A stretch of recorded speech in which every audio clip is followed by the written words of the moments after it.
The Browser Console API is an essential tool for web developers. It provides a way to interact with web pages, debug code, and make changes to the page in real time. It can also be used to inspect and modify elements, view console messages, and monitor performance. But what is I tell you that you're using only 5% of opportunities of Console API. Welcome to JS Tech Lead channel, and you are watching 10 tips and tricks for Browser Console API.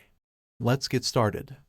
Console.clear method is used to clear the console, and it removes all the previous output displayed on the console. Console.count method. The count method is used to determine the number of times a specific instance of the count method was called. It accepts an optional parameter label in form of a string which is printed every time the method is called. If the user doesn't provide a label, it simply prints default as the label.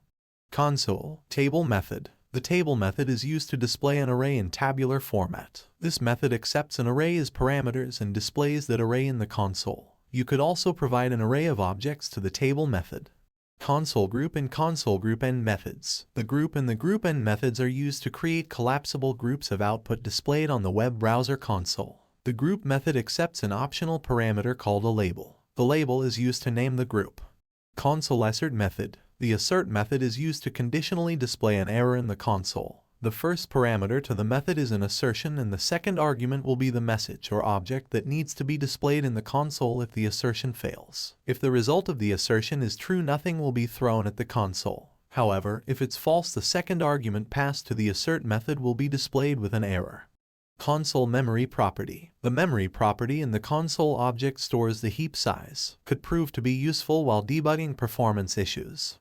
Console.trace method. The trace method can be used to track down the function stack. When called, it outputs the complete stack tree in the console of your web browser.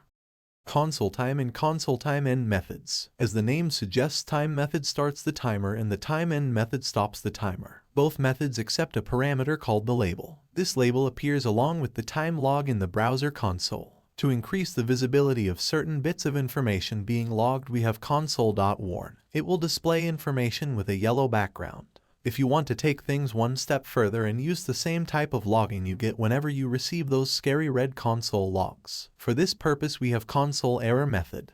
This was 10 browser console API tips that every developer should know. You can check more method for Chrome DevTool console API reference in video description below. Now with this tips you have power of Jedi. I hope you liked this video, so hit button like and subscribe and stay tuned.